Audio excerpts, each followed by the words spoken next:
Internet क्या है? बच्चों, आइए जानते हैं कि इंटरनेट क्या है। इंटरनेट सूचना का सुपर हाईवे या फिर इंफॉर्मेशन हाईवे के नाम से भी प्रसिद्ध है। इसके जरिए आप लेटेस्ट फाइनेंशियल न्यूज पा सकते हैं, लाइब्रेरी कैटलॉग को ब्राउज कर सकते हैं, अपने दोस्तों के साथ इंफॉर्मेशन एक्सचेंज कर सकते हैं या एक लाइव राजनीतिक बहस में शामिल हो सकते हैं जो आपको टेलीफोन, फैक्स और आइसोलेटेड कंप्यूटर से परे एक सूचना नेटवर्क तक ले जाता है। इंटरनेट एक वैश्विक कंप्यूटर नेटवर्क है जिसमें विभिन्न प्रकार की सूचना और संचार सुविधाएं उपलब्ध हैं, जिसमें मानकीकृत संचार प्रोटोकॉल यानी स्टैंडर्डाइज्ड कम्युनिकेशन प्रोटोकॉल्स का उपयोग करते हुए इंटरकनेक्टेड नेटवर्क्स शामिल हैं। आपस में जुड़े कंप्यूटर जैसे सरकार, विश्वविद्यालय, कंपनीज, व्यक्ति आदि। अधिकांश इंटरनेट सेवाएं क्लाइंट या सर्वर मॉडल पर काम करती हैं। एक कंप्यूटर अगर फाइल प्राप्त कर रहा है तो वो एक क्लाइंट कहलाता है, और अगर वह फाइल भेज रहा है तो वो एक सर्वर कहलाता है। इंटरनेट तक पहुंच प्राप्त करने के लिए अधिकांश लोग अपने क्षेत्रों में एक इंटरनेट सेवा प्रदाता ISP यानी इंटरनेट सर्विस प्रोवाइडर के साथ एक खाता खोलते हैं। इंटरनेट को एक्सेस कैसे करें? How to access internet. आइए जानते हैं कि एक बार जब आप अपने कंप्यूटर को सेटअप कर लेते हैं तो आप इंटरनेट एक्सेस पाना चाहेंगे ताकि आप ईमेल भेज सकें, ईमेल प्राप्त कर सकें, वेब को ब्राउज कर सकें, मूवी देख सकें या और भी कई काम कर सकें। इससे पहले कि आप इंटरनेट एक्सेस कर सकें, आपको एक इंटरनेट कनेक्शन और वेब ब्राउज़र कनेक्शन पाने के लिए आपको एक इंटरनेट सेवा प्रदाता ISP इंटरनेट सेवा प्रदाता, इंटरनेट सर्विस प्रोवाइडर। बच्चों, जैसा कि हम जानते हैं, एक इंटरनेट सेवा प्रदाता एक ऐसा संगठन है जो इंटरनेट का उपयोग करने के लिए सेवाएं प्रदान करता है। इंटरनेट सेवा प्रदाताओं को विभिन्न रूपों में व्यवस्थित किया जा सकता है, जैसे commercial, community owned, non profit या प्राइवेट। ISP द्वारा प्रदान की जाने वाली इंटरनेट सेवाओं में internet access, internet transit, domain नाम पंजीकरण यानी domain name system, web hosting, usenet सेवा और कोलोकेशन शामिल है। बच्चों, इस अध्याय में हम पढ़ेंगे कि मॉडेम क्या है। मॉडेम एक डिवाइस या प्रोग्राम है जो डेटा ट्रांसमिट करने के लिए एक कंप्यूटर को सक्षम बनाता है। उदाहरण के तौर पर डेटा को टेलीफोन या केबल लाइन पर संचारित किया जा सकता है। कंप्यूटर में जानकारी डिजिटल फॉर्म में संग्रहित की जाती है, जबकि टेलीफोन लाइंस पर इंफॉर्मेशन एनालॉग फॉर्म में संचारित की जाती है। डिजिटल इंफॉर्मेशन को एनालॉग इंफॉर्मेशन में एवं एनालॉग इंफॉर्मेशन डीमॉड्यूलेटर का संक्षिप्त रूप है। एक मॉडेम एक कंप्यूटर या अन्य डिजिटल डिवाइस से आउटगोइंग डिजिटल सिग्नल को एक copper twisted pair telephone line के लिए एनालॉग सिग्नल में मॉड्यूलेट करता है और आने वाले एनालॉग सिग्नल को डीमॉड्यूलेट करता है, और डिजिटल डिवाइस के लिए डिजिटल सिग्नल में इसे परिवर्तित करता है। मॉडेम विभिन्न प्रकार के होते हैं। इंटरनेट से कनेक्ट होना। एक बार जब आप अपने कंप्यूटर को सेटअप कर लेते हैं तो आप इंटरनेट एक्सेस पाना चाहेंगे ताकि आप ईमेल भेज सकें, ईमेल प्राप्त कर सकें, वेब को ब्राउज कर सकें और मूवी देख सकें आदि। इंटरनेट को एक्सेस करने के लिए आपको 3 चीजों की जरूरत होगी: एक इंटरनेट सेवा, एक मॉडेम और एक वेब ब्राउजर। इंटरनेट कनेक्शन सेवा उपयोग में लेने के लिए सबसे पहले आपको किसी भी सर्विस प्रोवाइडर जिसकी सुविधाएं आपके एरिया में मौजूद हों उससे इंटरनेट कनेक्शन सर्विस लेने की आवश्यकता होती है। आप अपने मित्रों, संबंधियों और पड़ोसियों से भी बात कर सकते हैं और जान सकते हैं कि वे कौन से ISP की सेवाएं ले रहे हैं। ISP को फाइनल करने से पहले बहुत से फैक्टर्स के बारे में सोचना चाहिए। उदाहरण के तौर पर, यदि आप ब्रॉडबैंड कनेक्शन लेने का प्लान कर रहे हैं तो आप इंटरनेट सर्विस प्रोवाइडर के पास उपलब्ध बहुत से अलग अलग प्लान्स के बारे में विचार कर सकते हैं। मुख्य ISPs हैं BSNL, एयरटेल, टाटा, एमटीएस इत्यादि। बहुत से आईएसपी ऑनलाइन इंटरैक्टिव फॉर्म्स की सुविधा भी प्रदान करते हैं, जिससे आप अपनी आवश्यकता और बजट के अनुसार बेस्ट प्लान चुन सकते हैं। आईएसपी सामान्यतः विभिन्न स्पीड्स के अनुसार प्लान दर्शाते हैं। अगर आप केवल इंटरनेट को ईमेल और सोशल नेटवर्किंग के लिए यूज करना चाहते हैं, तो धीमे गति के इंटरनेट कनेक्शन का भी इस्तेमाल किया जा सकता है। तथापि अगर आप बहुत म्यूजिक और मूवीज डाउनलोड करना चाहते हो, तो आपको तेज गति वाले इंटरनेट स्पीड की आवश्यकता होगी। आपको कुछ रिसर्च कर ये जानने का प्रयत्न करना चाहिए कि अपने क्षेत्र में क्या विकल्प उपलब्ध हैं। अब हम इंटरनेट सेवा के कुछ सामान्य प्रकार की चर्चा करेंगे।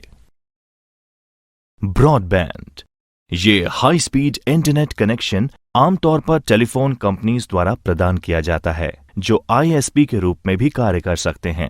उपलब्ध सबसे तेज विकल्पों में से एक ब्रॉडबैंड इंटरनेट बड़ी मात्रा में सूचना भेजने के लिए कई डेटा चैनल्स का उपयोग करता है। ब्रॉडबैंड शब्द ब्रॉड बैंडविड्थ के लिए शॉर्ट फॉर्म है। ब्रॉडबैंड इंटरनेट स्पीड से वीडियो कॉन्फ्रेंसिंग, कंप्यूटर पर वॉइस कॉल्स और उच्च गुणवत्ता। उपलब्ध ब्रॉडबैंड के प्रमुख प्रकार में डीएसएल, केबल, सैटेलाइट और मोबाइल ब्रॉडबैंड शामिल है। ब्रॉडबैंड की गति को सामान्यतः मेगाबिट प्रति सेकंड यानी एमबीपीएस में मापा जाता है। Wifi, wireless Fidelity. Wifi WLAN यानी वायरलेस लोकल एरिया नेटवर्किंग हेतु एक तकनीक है, जिसे डिवाइसेस तक संचारित करने के लिए रेडियो फ्रीक्वेंसी की आवश्यकता होती है।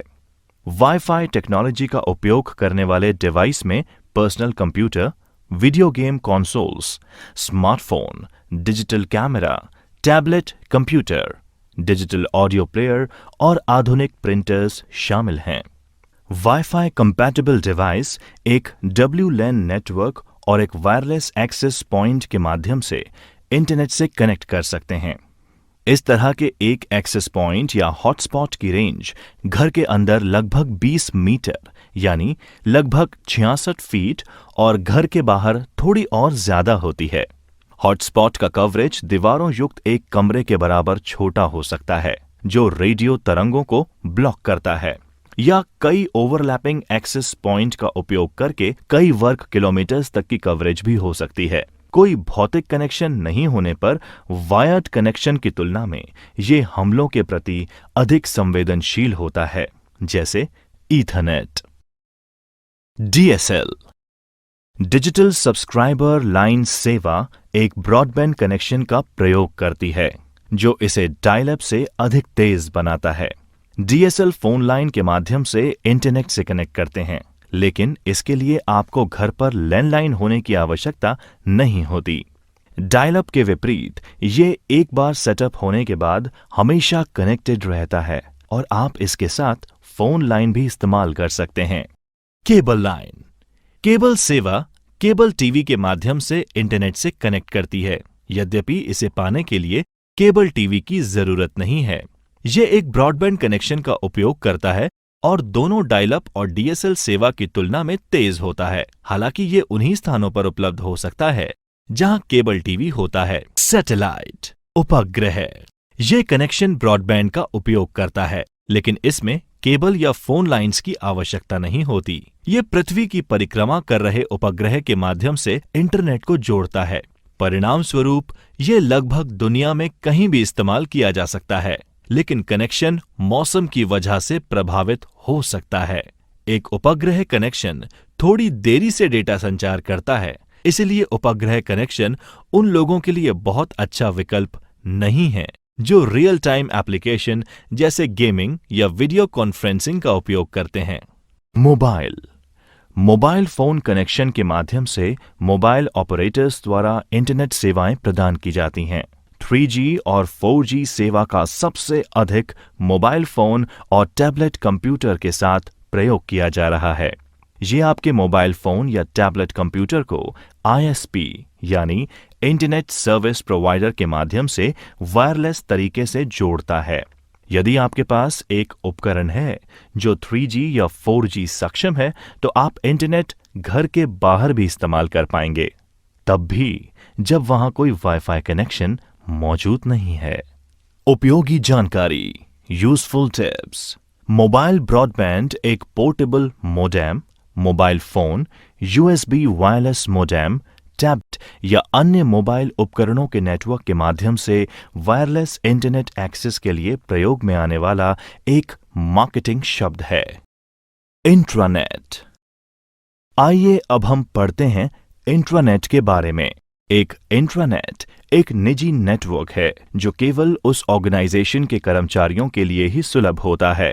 आमतौर पर संगठन के इंटरनल आईटी सिस्टम से जानकारी यानी डिटेल्ड लिस्ट संगठन के कर्मचारियों के लिए उपलब्ध होती है। एक इंट्रानेट वेबसाइट किसी भी अन्य वेबसाइट्स की तरह काम करती है, लेकिन एक इंट्रानेट को सिक्योरिटी देने वाला फायरवॉल अनऑथराइज्ड उपयोग को बंद कर देता है। इंटरनेट बनाम intranet. Internet global world wide web है, जबकि इंट्रानेट एक कंपनी का प्राइवेट इंटरनेट है जिसे सिर्फ कंपनी के अंदर इस्तेमाल किया जा सकता है। दोनों टीसीपी/आईपी प्रोटोकॉल को उपयोग में लेते हैं और साथ में ईमेल और अन्य वर्ल्ड वाइड वेब मानक का इस्तेमाल भी करते हैं। दोनों में मुख्य फर्क ये है, इंटरनेट पर जा सकता है, लेकिन सुरक्षा कारणों जैसे कंप्यूटर फायरवॉल के कारण इंटरनेट यूजर इंट्रानेट पर नहीं जा सकता। इंट्रानेट बिना इंटरनेट कनेक्शन के भी चल सकता है। इंटरनेट अधिक व्यापक एक बड़ी आबादी में फैला है, सभी वेब आधारित सेवाओं के लिए बेहतर पहुंच प्रदान करता है और इस प्रकार बहुत से उपयोगकर्ताओं के लिए सूटेबल है। इंट्रानेट इंटरनेट का एक अधिक सुरक्षित और प्राइवेटाइज्ड वर्जन है। पूर्ण रूप से एक ऑर्गेनाइजेशन में आंतरिक संचार यानी कम्युनिकेशन के उद्देश्य से बनाया गया इंट्रानेट एक ऐसी व्यवस्था है जो संगठन की संचार व्यवस्था को सुव्यवस्थित बनाए रखता है, जिससे संपूर्ण वर्ष 24 घंटे त्वरित डेटा एक्सचेंज संभव हो पाता है। एक वेबसाइट खोलना। Opening a website. प्रिय बच्चों, इस अध्याय में हम अध्ययन करेंगे कि एक वेबसाइट या वेब पेज खोलने से पहले उन सिस्टम्स के पीछे की अवधारणा यानी प्रोसेसेस को समझना बहुत महत्वपूर्ण है जो इसे संभव बनाता है। World wide web. World wide web WWW एक ओपन सोर्स इंफॉर्मेशन स्पेस है जहां डॉक्यूमेंट्स एवं बाकी वेब रिसोर्सेज को उनके URL द्वारा पहचाना जाता है। ये डॉक्यूमेंट्स एवं वेब रिसोर्सेज हाइपरटेक्स्ट लिंक द्वारा आपस में जुड़े होते हैं और इंटरनेट के माध्यम से वर्ल्ड वाइड वेब WWW का इस्तेमाल कर अरबों लोग इंटरनेट वेब पेज के नाम से जाना जाता है। इन वेब पेजेस को एक स्पेशलाइज्ड सॉफ्टवेयर का इस्तेमाल करके जो यूजर की मशीन यानी क्लाइंट्स मशीन पर रन होता है एक्सेस किया जाता है, जिसको वेब ब्राउजर के नाम से जाना जाता है। Web page text, image, video, multimedia components, web navigation feature जैसे हाइपरलिंक्स आदि से मिलकर बने होते हैं। इंटरनेट और वर्ल्ड वाइड वेब एक दूसरे के स्थान पर इस्तेमाल होते हैं, लेकिन वे समान नहीं हैं। इंटरनेट हार्डवेयर भाग के रूप में कहा जा सकता है। ये या तो copper wire, fibre optic cable या वायरलेस कनेक्शन के माध्यम से जुड़े कंप्यूटर नेटवर्क्स का एक संग्रह है, जबकि वर्ल्ड वाइड वेब सॉफ्टवेयर भाग के रूप में कहा जा सकता है। ये वेब पेज का एक संग्रह है जो हाइपरलिंक और URL के माध्यम से जुड़े हुए हैं। वर्ल्ड वाइड वेब इंटरनेट द्वारा उपलब्ध कराई गई सेवाओं में से एक है। ईमेल, चैट, ब्लॉगिंग एवं फाइल स्थानांतरण यानी फाइल ट्रांसफर इंटरनेट पर सेवाओं के उदाहरण हैं। वेबसाइट। बच्चों, आइए जानते हैं वेबसाइट के बारे में।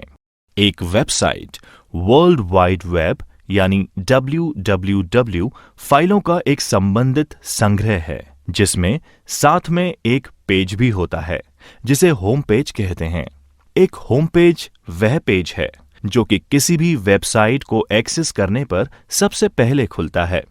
प्राय कोई की वेबसाइट होती है वह आपको अपनी वेबसाइट के होम पेज का पता देता है, क्योंकि होम पेज के द्वारा आप पूरी वेबसाइट को नेविगेट कर सकते हैं और किसी भी पेज पर पहुंच सकते हैं। वेबसाइट से कई कार्य किए जा सकते हैं और कई तरह से इन्हें काम में लिया जा सकता है। वेबसाइट किसी की निजी वेबसाइट हो सकती है, एक वाणिज्यिक यानी कमर्शियल वेबसाइट हो सकती है, एक सरकारी यानी गवर्नमेंट वेबसाइट या एक गैर लाभकारी संगठन यानी एनजीओ वेबसाइट भी हो सकती है। वेबसाइट एक व्यक्ति, एक व्यापार या अन्य संगठन का कार्य हो सकता है और आमतौर पर वेबसाइट एक विशेष विषय या उद्देश्य के लिए समर्पित होती है। किसी भी वेबसाइट पर किसी अन्य वेबसाइट के लिए एक हाइपरलिंक शामिल किया जा सकता है। वेब पेज को अलग अलग आकार की कंप्यूटर आधारित एवं इंटरनेट सक्षम डिवाइस के द्वारा देखा या एक्सेस किया जा सकता है, जैसे डेस्कटॉप कंप्यूटर, लैपटॉप, पीडीए और मोबाइल फोन। एक वेबसाइट को एक कंप्यूटर सिस्टम पर होस्ट किया जाता है, जिसे वेब सर्वर कहते हैं।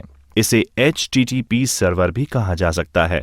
वेबसाइट्स को दो व्यापक श्रेणियों यानी कैटेगरीज में विभाजित किया जा सकता है, स्टैटिक और डायनेमिक। स्टैटिक साइट्स की जानकारी स्थिर होती है और यूजर को संवाद की अनुमति नहीं दी जाती, जबकि डायनेमिक साइट वेब 2.0 समुदाय का हिस्सा है और साइट ओनर और साइट फॉलोअर्स के बीच संवाद के लिए अनुमति देती है। Uniform resource locator. आइए पढ़ते हैं यूनिफॉर्म रिसोर्स लोकेटर यानी URL के बारे में। URL को आमतौर पर वेब एड्रेस के रूप में भी जाना जाता है। ये एक वेब रिसोर्स का संदर्भ है जो एक कंप्यूटर नेटवर्क पर उस संसाधन का स्थान दर्शाता है और उस तक पहुंचने के लिए इस्तेमाल किया जाता है। URL वेब पृष्ठों HTTP के संदर्भ के लिए सबसे अधिक उपयोग लिया जाता है, लेकिन ये फाइल ट्रांसफर, मेल टू या डेटाबेस एक्सेस के लिए भी उपयोग किया जाता है। अधिकांश ब्राउज़र वेब पेज के URL को एड्रेस बार में प्रदर्शित करते हैं। URL एक वेबसाइट, फाइल या दस्तावेज का सामान्य प्रारूप में इंटरनेट पता है।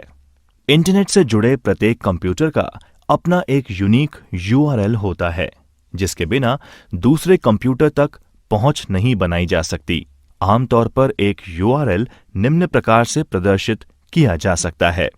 ये एक प्रोटोकॉल यानी HTTP, एक होस्ट नेम, डोमेन नेम और एक फाइल नेम इंगित करता है। TLDs यानी टॉप लेवल डोमेन के कुछ उदाहरण संदर्भ के लिए यहां साझा किए जा रहे हैं। क्षेत्र .com परिभाषा कमर्शियल या व्यावसायिक, उपयोग हेतु व्यापार। क्षेत्र .edu परिभाषा शिक्षा, उपयोग हेतु विश्वविद्यालय। क्षेत्र .gov परिभाषा सरकार, उपयोग हेतु विभिन्न देशों की सरकार एवं सरकार। क्षेत्र .net परिभाषा नेटवर्क प्रोवाइडर्स। क्षेत्र .org परिभाषा संगठन या ऑर्गेनाइजेशंस, उपयोग हेतु गैर लाभकारी और अन्य संगठन, non profit and miscellaneous organisations. Domain name system यानी DNS। आइए अब समझते हैं कि डोमेन नेम सिस्टम असल में है क्या। Domain name system internet domain नामों का पता लगाने और उनका इंटरनेट प्रोटोकॉल एड्रेस में अनुवाद करने का एक तरीका है। एक डोमेन नाम एक इंटरनेट एड्रेस यानी पते को याद रखने का एक सार्थक और आसान तरीका है। डोमेन नेम सिस्टम कंप्यूटर, सेवाओं या किसी भी इंटरनेट या एक निजी नेटवर्क से जुड़े संसाधन के लिए एक श्रेणीबद्ध वितरित नामकरण प्रणाली है। ये डोमेन नेम्स, जो कि मनुष्य द्वारा आसानी से याद किए जा सकते हैं, को संख्यात्मक IP एड्रेस यानी न्यूमेरिकल IP एड्रेसेस में परिवर्तित करने का तरीका है, जिसकी आवश्यकता कंप्यूटर सेवाओं एंड डिवाइस के लिए दुनिया भर में होती है। डोमेन नेम सिस्टम सभी इंटरनेट सुविधाओं की सुविधा का एक आवश्यक घटक है, क्योंकि ये इंटरनेट के प्राथमिक निर्देशिका सेवा यानी प्राइमरी डायरेक्टरी सर्विस है। डोमेन नाम अल्फाबेटिक होते हैं, इसलिए याद करने में आसान है। इंटरनेट हालांकि वास्तव में IP पतों यानी IP एड्रेसेस पर आधारित है, हर बार जब आप एक डोमेन नाम का उपयोग करते हैं, तब डीएनएस सेवा इस डोमेन नेम को एक विशिष्ट आईपी पते में बदल देती है।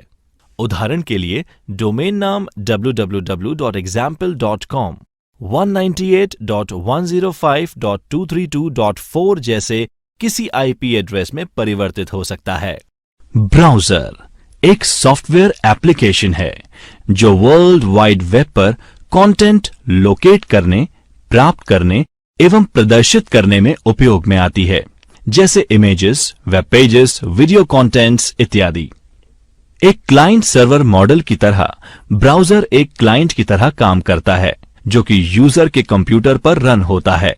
ब्राउज़र वेब सर्वर को संपर्क यानी कांटेक्ट करके इंफॉर्मेशन रिक्वेस्ट करता है। उसके बाद वेब सर्वर इंफॉर्मेशन प्राप्त करके वापस इंफॉर्मेशन वेब ब्राउज़र को भेज देता है। ब्राउज़र इस इंफॉर्मेशन को प्रोसेस करके कंप्यूटर पर डिस्प्ले कर देता है। आज के ब्राउज़र्स अति आधुनिक हैं एवं पूरी तरह से कार्यात्मक यानी फुली फंक्शनल सॉफ्टवेयर एप्लीकेशन हैं, जो वेब सर्वर पर hosted web pages, application, JavaScript एवं अन्य तरह के कंटेंट्स को प्रोसेस और प्रदर्शित कर सकते हैं। वेब ब्राउज़र एक user interface, layout engine, rendering engine, JavaScript interpreter, user interface backend, network एवं डेटा कंपोनेंट से मिलकर बनता है। दो सबसे लोकप्रिय ब्राउज़र हैं माइक्रोसॉफ्ट इंटरनेट एक्सप्लोरर और गूगल क्रोम। अन्य प्रमुख ब्राउज़र्स में फायरफॉक्स, एप्पल सफारी और ओपेरा शामिल हैं। HTTP यानी हाइपरटेक्स्ट ट्रांसफर प्रोटोकॉल वितरित सहयोगी हाइपरमीडिया सूचना प्रणाली के लिए एक एप्लीकेशन प्रोटोकॉल है। HTTP वर्ल्ड वाइड वेब के लिए डेटा संचार का आधार है। हाइपरटेक्स्ट संरचित टेक्स्ट होता है जो तार्किक लिंक यानी हाइपरलिंक का उपयोग करता है। HTTP हाइपरटेक्स्ट का आदान प्रदान या हस्तांतरण करने का प्रोटोकॉल है। एक अनुरोध प्रतिक्रिया यानी रिक्वेस्ट रिस्पॉन्स प्रोटोकॉल के रूप में नेटवर्क पर सुरक्षित संचार के लिए प्रोटोकॉल HTTPS यानी HTTP सिक्योर है। HTTPS का संचार HTTP पर होता है, पर इसमें कनेक्शन ट्रांसपोर्ट लेयर सिक्योरिटी या सिक्योर सॉकेट लेयर द्वारा इनक्रिप्टेड होता है। HTTPS के लिए मुख्य प्रेरणा वेबसाइट के प्रमाणीकरण, गोपनीयता की सुरक्षा और डेटा के आदान प्रदान की अखंडता है। ये विशेष एवं व्यापक रूप से उन इंटरनेट वेबसाइट्स के लिए उपयोग में लिया जाता है जहां पर वित्तीय लेन देन होता है या फिर डेटा को गोपनीय रखने की जरूरत होती है। वेब सर्च करना एक सूचना प्राप्ति का तरीका है। वेब सर्च का उद्देश्य उन सभी प्रासंगिक दस्तावेजों की प्राप्ति है जो आपकी क्वेरी से संबंधित हैं, किंतु इसमें कुछ गैर प्रासंगिक दस्तावेज भी प्राप्त हो सकते हैं। वेब सर्च एक सर्च इंजन के द्वारा ही संभव है। एक वेब सर्च इंजन वह सॉफ्टवेयर है जिसे वर्ल्ड वाइड वेब से संबंधित सूचनाओं को खोजने के लिए बनाया गया है। सर्च रिजल्ट यानी खोजे गए परिणामों को सामान्यतः परिणामों की एक सूची के रूप में प्रस्तुत किया जाता है, जिसे सर्च इंजन रिजल्ट पेज यानी SERP कहा जाता है। सूचना वेब पेज, छवियों और अन्य कई तरह की फाइलों का मिश्रण हो सकता है। कुछ सर्च इंजन डेटाबेस अथवा ओपन डायरेक्टरीज से भी डेटा माइन यानी डेटा की खोज करते हैं। एक सर्च इंजन वास्तविक समय में निम्नलिखित प्रक्रियाओं को संभालता है: web crawling, web spider, indexing यानी अनुक्रमण, सर्चिंग यानी खोजना। Web crawler. एक वेब क्राउलर वह इंटरनेट बोट है जो वेब अनुक्रमण यानी इंडेक्सिंग के लिए वर्ल्ड वाइड वेब को व्यवस्थित तरीके से ब्राउज करता है। सर्च इंजन वेब क्राउलिंग या स्पाइडर सॉफ्टवेयर्स का उपयोग अपनी वेब कंटेंट यानी सामग्री या दूसरी वेबसाइट की कंटेंट अनुक्रमण को अद्यतन बनाने के लिए करते हैं। वेब क्राउलर विजिट किए गए सभी पृष्ठों की तैयार कर प्रस्तुत कर सकता है, जिसके डाउनलोड किए गए पेजों के बाद में सर्च इंजन द्वारा अनुक्रमित किया जा सकता है, जिसे उपयोगकर्ता और अधिक कुशलता से खोज सकता है। इंडेक्सिंग यानी अनुक्रमण का अर्थ वेब पेज पर पाए गए संबंधित शब्दों और परिभाषित हो सकने वाले टोकनों और उनके डोमेन नेम और HTML फील्ड से जोड़ना है। इनका जोड़ सार्वजनिक डेटाबेस में किया जाता है, जो वेब सर्च क्वेरी के लिए उपलब्ध रहता है। यूजर द्वारा एक शब्द के रूप में भी क्वेरी की जा सकती है। अनुक्रमण यानी इंडेक्स संबंधित सूचनाओं को शीघ्र से शीघ्र खोजने में मदद करता है। आमतौर पर जब कोई यूजर कोई क्वेरी करता है, तो वह कुछ शब्दों का समूह होता है। इंडेक्स में निहित तौर पर उन सभी वेबसाइट के नाम होते हैं जहां क्वेरी शब्दों के कीवर्ड होते हैं एवं उन्हें तत्काल या क्षणिक तौर पर इंडेक्स से प्राप्त किया जा सकता है।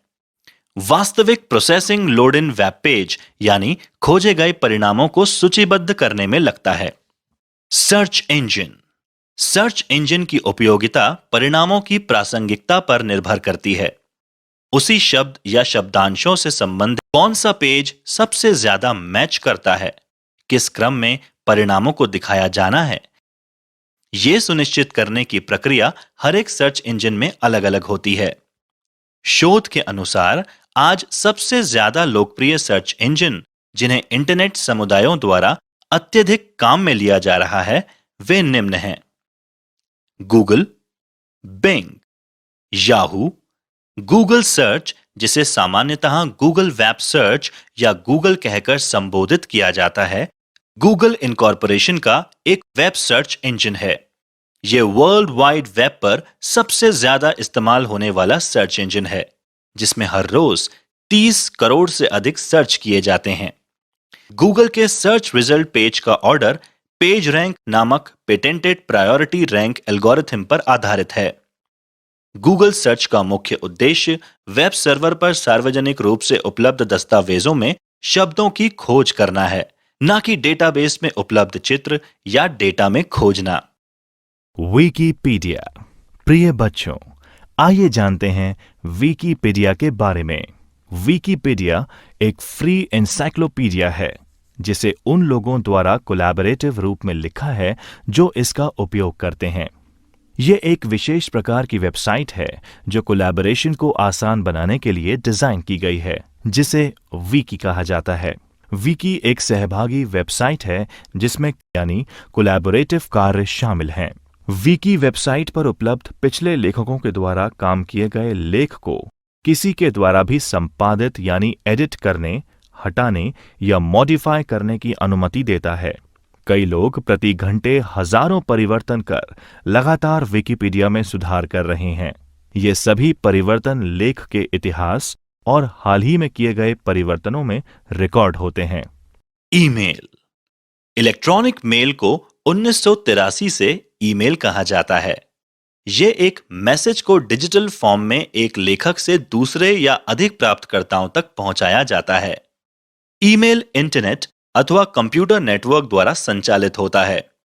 आज का ईमेल सिस्टम स्टोर कर प्रेषित यानी फॉरवर्ड करने वाले प्रारूप यानी स्टोर एंड फॉरवर्ड पर कार्य करता है। ईमेल सर्वर इसे स्वीकार करते हैं, भेजते हैं, पहुंचाते हैं तथा उसको संग्रहित भी रखते हैं। इसके लिए ना तो उपयोगकर्ताओं को और ना ही प्राप्तकर्ता को एक ही साथ ऑनलाइन होना अनिवार्य होता है। इसके लिए उपयोगकर्ता व प्राप्तकर्ता को इतने ही समय तक सर्वर से जुड़ा रहना होता है जब तक कि सूचना भेजी जा सके या प्राप्तकर्ता सर्वर से सूचना प्राप्त कर ले। दोनों का साथ होना कतई आवश्यक नहीं है। इंटरनेट ईमेल सूचना के 3 भाग होते हैं: संदेश, संदेश हेडर और मैसेज बॉडी। संदेश हेडर सूचना को नियंत्रित करता है, जिसमें मुख्य रूप से भेजने वाले का ईमेल पता तथा प्राप्त करने वालों के पते होते हैं। आमतौर पर इसमें वर्णनात्मक जानकारी भी जोड़ दी जाती है, जैसे विषय का हेडर क्षेत्र तथा मैसेज देने की तारीख व समय। लोकप्रिय ईमेल प्लेटफॉर्म्स में जीमेल, याहू मेल, आउटलुक एवं अन्य शामिल हैं। ईमेल का सामान्य फॉर्मेट localpart@domain है। उदाहरण के लिए jsmith@example.org। एक ईमेल एड्रेस में 2 भाग होते हैं। सिंबल से पहले का भाग लोकल पार्ट कहलाता है। लोकल पार्ट मेल बॉक्स के नाम को जो कि अक्सर यूजर या प्राप्तकर्ता का नाम होता है, जैसे कि जेस्मिथ। @ के बाद का भाग डोमेन का नाम यानी मेलबॉक्स के प्रबंधन संबंधित इकाई का नाम होता है, जैसे कि कंपनी का नाम यहां है example.com। हम आगामी भागों में जीमेल के उदाहरणों को बताएंगे। ईमेल एक्सेस करना। How to access electronic mail. आइए जानते हैं कि ईमेल का उपयोग कैसे किया जाए, और इसका प्रदर्शन करने के लिए हम जीमेल का उदाहरण लेंगे। ईमेल लिखना तथा भेजना अन्य लोगों को जल्दी जानकारी देने का एक क्विक तथा सरल तरीका है। एक टच बटन के माध्यम से ही आप अपने मित्रों या परिवारों को कहीं भी, विश्व में कहीं से भी समाचार भेज सकते हैं। ये स्टेप्स आपको बताएंगे कि जीमेल खाते यानी जीमेल अकाउंट का इस्तेमाल करते हुए ईमेल कैसे भेजना है। इसके लिए आपको इन चीजों की जरूरत होगी: एक कंप्यूटर में कार्यकारी स्थिति में इंटरनेट कनेक्शन, एक सेटअप किया हुआ ईमेल खाता जिसमें ईमेल भेजने व प्राप्त करने की सुविधा हो। एक ईमेल भेजने के लिए निम्न कदम दर कदम यानी स्टेप बाय स्टेप दिशा निर्देश का पालन करें। ईमेल भेजने के स्टेप्स। स्टेप 1, अपने जीमेल में लॉगिन करें ताकि आप अपने जीमेल खाते के डैशबोर्ड यानी मुख्य पृष्ठ पर पहुंच जाएं। स्टेप 2, कंपोज पर क्लिक करें। स्टेप 3, एक नई रिक्त ईमेल विंडो खुल जाएगी। टू बॉक्स में उस ईमेल पते को टाइप करें जिसे आप मेल भेजना चाहते हो। स्टेप 4, यदि आप किसी अन्य को भी शामिल करना चाहते हैं जिससे कि वे भी आपके संवाद से अवगत रहें, तो आप सीसी यानी प्रतिलिपि या बीसीसी यानी गुप्त प्रतिलिपि का उपयोग कर सकते हैं। सीसी का अर्थ कार्बन कॉपी तथा बीसीसी का अर्थ ब्लाइंड कार्बन कॉपी है। सीसी क्षेत्र में ईमेल पते के जोड़ने का अर्थ यह है कि सूचना की प्रति इस व्यक्ति या व्यक्तियों को भी प्राप्त होगी। किंतु यदि आपने इसे बीसीसी में डाला है तो उक्त ईमेल की एक कॉपी जिसका पता इसमें आपने भरा है को भी प्राप्त होगी, लेकिन दूसरे प्राप्तकर्ता उसका ईमेल एड्रेस नहीं देख पाएंगे। स्टेप 5, विषय यानी सब्जेक्ट फील्ड की तरह प्राप्तकर्ता को विषय के बारे में जानकारी पाने की अनुमति प्रदान करेगा। विषय फील्ड को खाली भी छोड़ा जा सकता है, परंतु उस दशा में आपको ईमेल को देखने एवं छांटने में समस्या होगी। स्टेप 6, मैसेज फील्ड में मैसेज टाइप करें।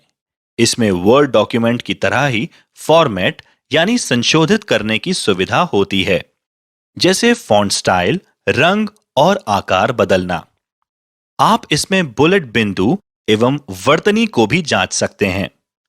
आप नीचे दिखाए गए मेन्यू में स्वयं। स्टेप 7, अपना मैसेज ईमेल की बॉडी फील्ड में डालें।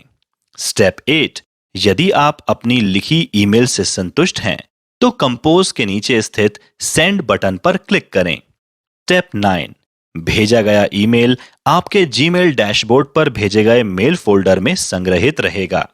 आप अपने माउस सूचक से इनबॉक्स फोल्डर को लिंक यानी जोड़कर इसे वे अन्य फोल्डर को देख सकते हैं। स्टेप 10, आपकी ईमेल अब भेजे जाने के लिए तैयार है, लेकिन इसे सीधे भेजने की बजाय इसे वापस लाने के लिए भी तय कर सकते हैं।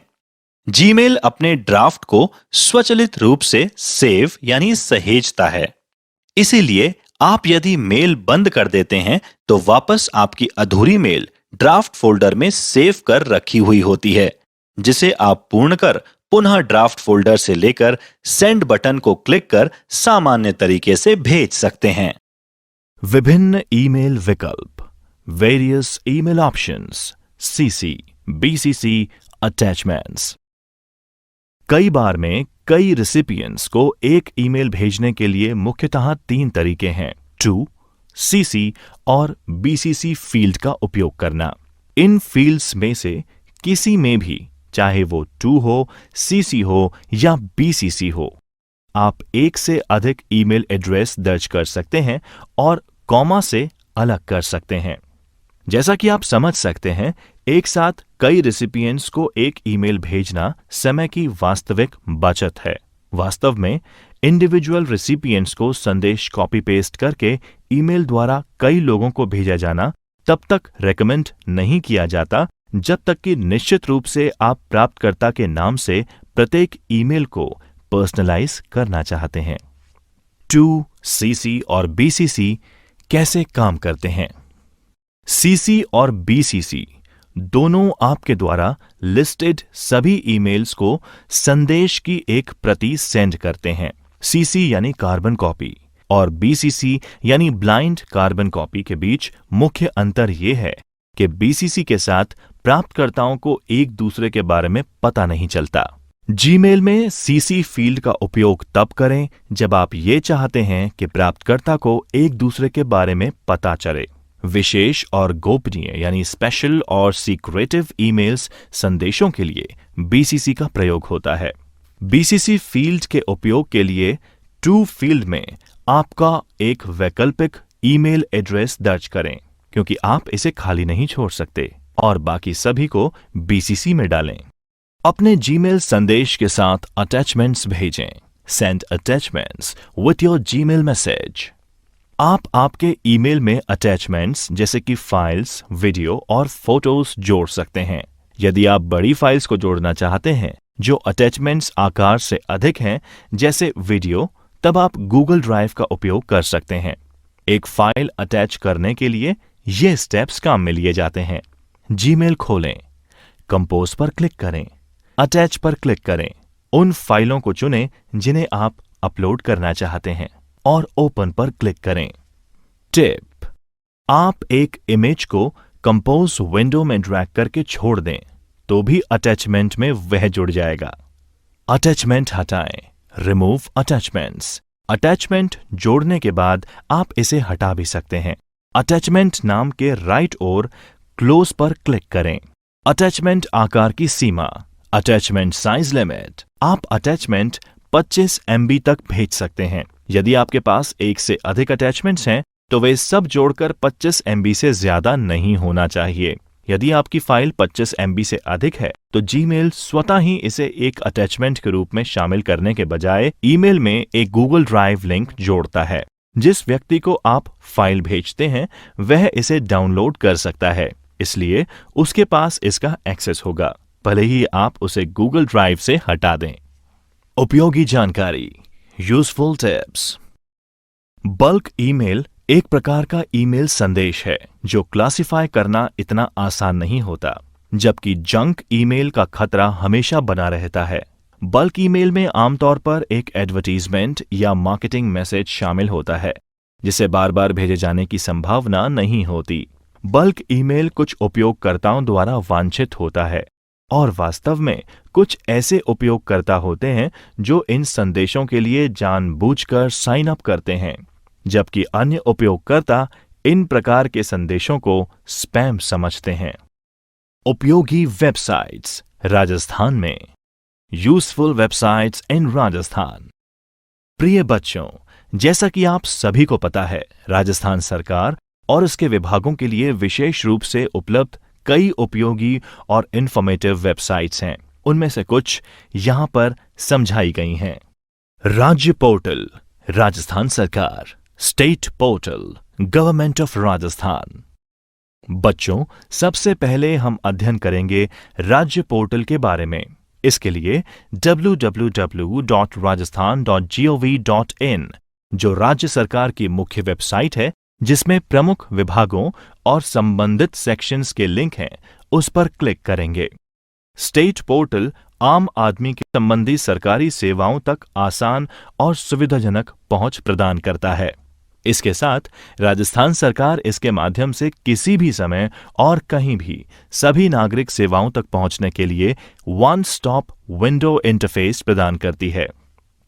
स्टेट पोर्टल के लाभ। नागरिकों यानी सिटीजन्स और सरकारी उपयोगकर्ताओं यानी गवर्नमेंट यूजर्स के लिए सभी सरकारी मामलों के लिए सूचना का एक सोर्स है। इस पोर्टल पर एक वेब निर्देशिका rajasthan.gov.in government web directory /pages /default.aspx भी है, जिसका इस्तेमाल उपयोगकर्ताओं द्वारा राज्य सरकार के किसी भी विभाग, agency, autonomous body, state assembly, judiciary आदि की वेबसाइट तक पहुंचने के लिए किया जा सकता है। सिटीजन्स, बिजनेसेस और विदेशी लोगों के लिए सभी इंफॉर्मेटरी या ट्रांजैक्शन संबंधी सरकारी सेवाओं के लिए सिंगल विंडो इंटरफेस। विभागीय वेब पोर्टल से तुरंत लिंक करने के लिए ये विभागीय वेबसाइट्स के माध्यम से वास्तविक समय के अपडेट यानी रियल टाइम अपडेट उपयोगकर्ताओं तक पहुंचाना सुनिश्चित करता है। इस ऑनलाइन सिस्टम की मदद से किसी को भी किसी भी स्कूल में सीटों की संख्या, प्रवेश के लिए ऑनलाइन आवेदन, शुल्क की प्रतिपूर्ति यानी फीस रिएम्बर्समेंट, फॉर्म वितरण यानी फॉर्म डिस्ट्रीब्यूशन और जमा तिथि यानी रिसिप्ट डेट्स, लॉटरी जानकारी, अन्य विभिन्न विवरणों यानी डिटेल्स के साथ स्कूल में भर्ती छात्रों के विवरण मिल सकते हैं।